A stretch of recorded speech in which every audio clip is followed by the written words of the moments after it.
How do we know it's 6 miles deep? The oil exploration during the early part of the 1900s and middle 1900s explored the area to a point where they understand exactly how deep the sedimentary layer exists and where bedrock starts. So in some places right across Pacific Coast Highway in Torrance is 6 miles deep. On this side of Pacific Coast Highway, in the flat area, still in Torrance, sediment is only about a mile deep. And what caused that difference? Well, this valley that existed between the island that was to become the Palos Verdes Peninsula and the coast that was the Santa Monica Mountains. So this diatomaceous earth, a function of dying plankton, and the sedimentary rock, a function of accumulation of sand and other debris that was coming off the mountains. I stopped here to introduce you to a couple plants. One that we see just about everywhere in the sage scrub habitat that we're walking in, and another that was critical to the Palos Verdes blue butterfly. This first is the California bush sunflower, a true sunflower, and it's nice to see it growing and blooming here right after the recent rains. The plant that we have behind it that the bees find so interesting now is the pea family plant known as astragalus, also known to the Spanish as loco weed and to the Indians as rattleweed. Behind the flowers will grow a seed pod that the Palos Verdes blue butterfly would land on and lay its eggs. The eggs would hatch a larva that would eat the seeds inside the pod. As the larva matured and the seed food ran out, it would break out of the seed pod, find itself down in the leaf litter, dig itself a nice little hole and grow its cocoon. It would stay in that chrysalis till the following spring, about April or March, depending on the weather conditions and the water that fell on it during the winter. It would emerge as a butterfly, small Palos Verdes blue butterfly, that would have 5 to 7 days to live as a butterfly. And in that time, it would have to find nectar food, which it found on the blossoms of the astragalus, and find a mate. And then the cycle continued.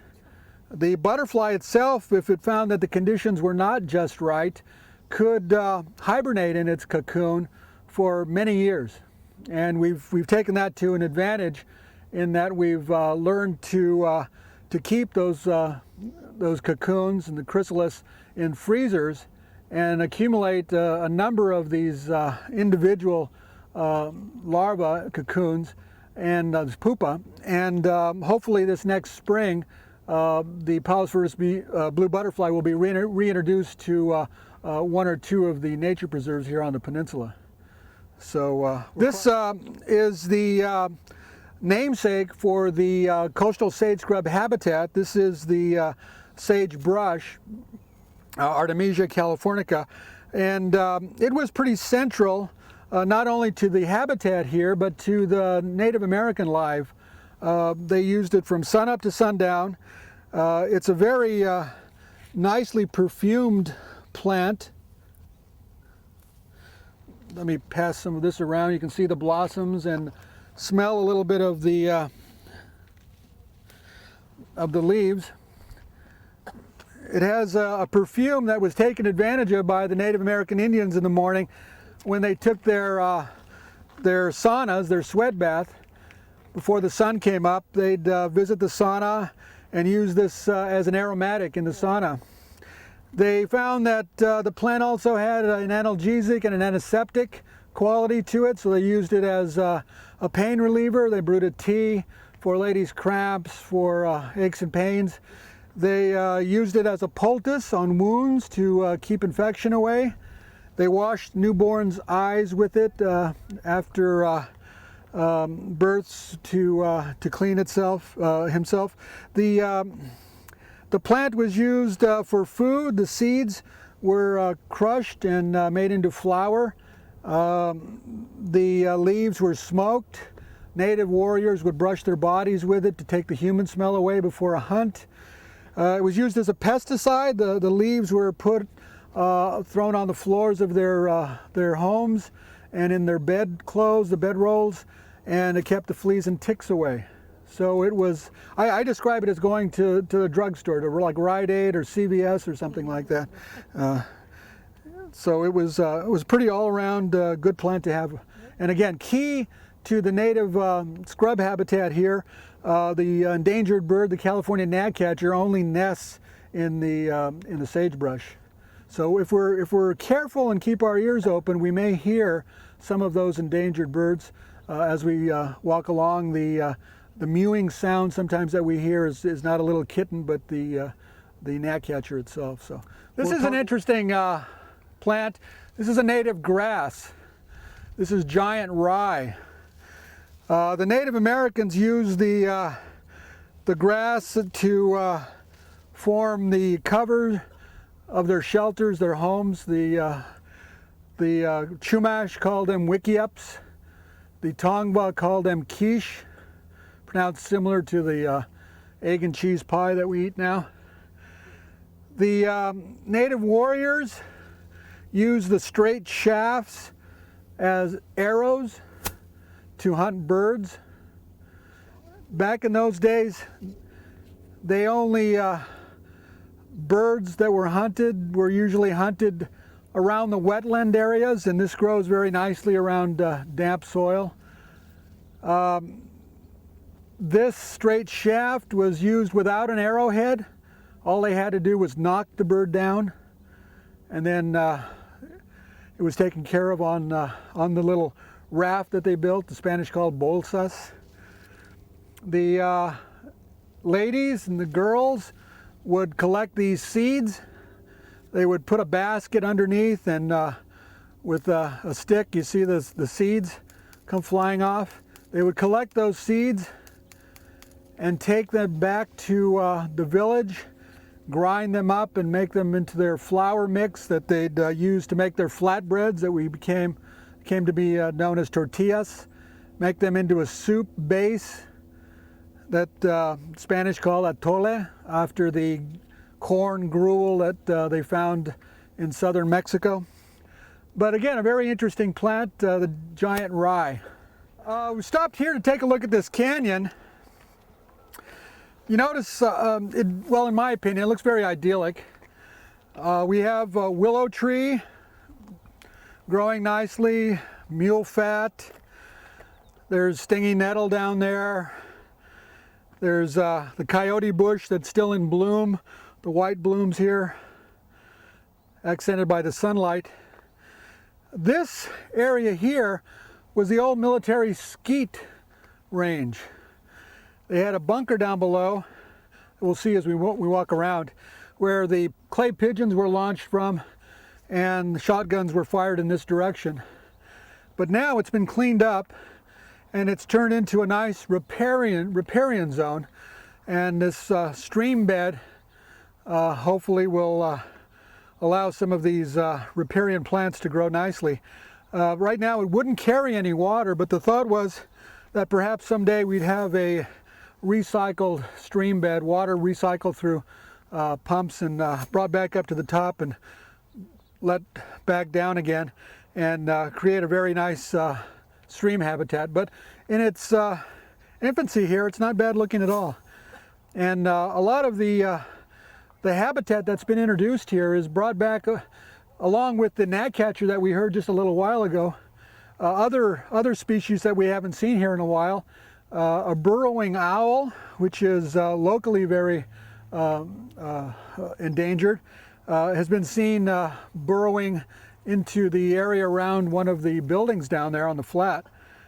We have meadowlark trying to nest in the grassy area, and blue grosbeak.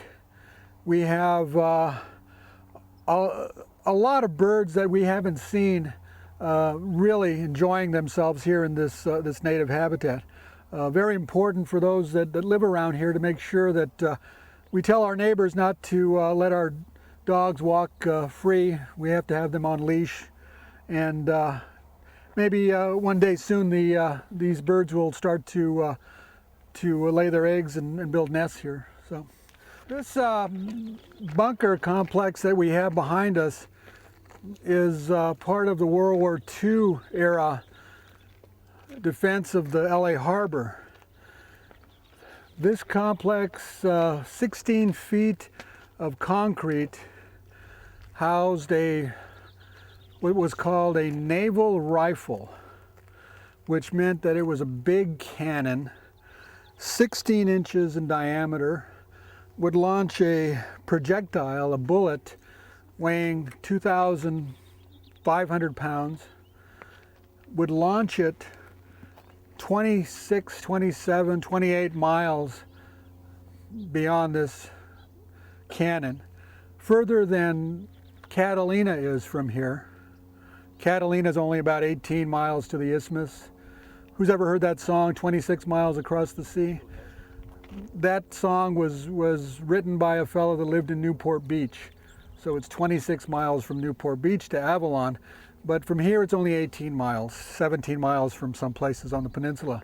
In any case, this large cannon complex, there were two of the cannon artillery pieces here on White Point.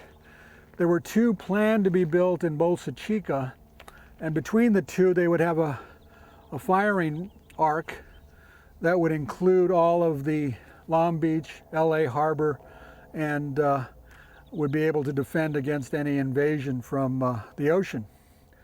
They were taken out after World War II.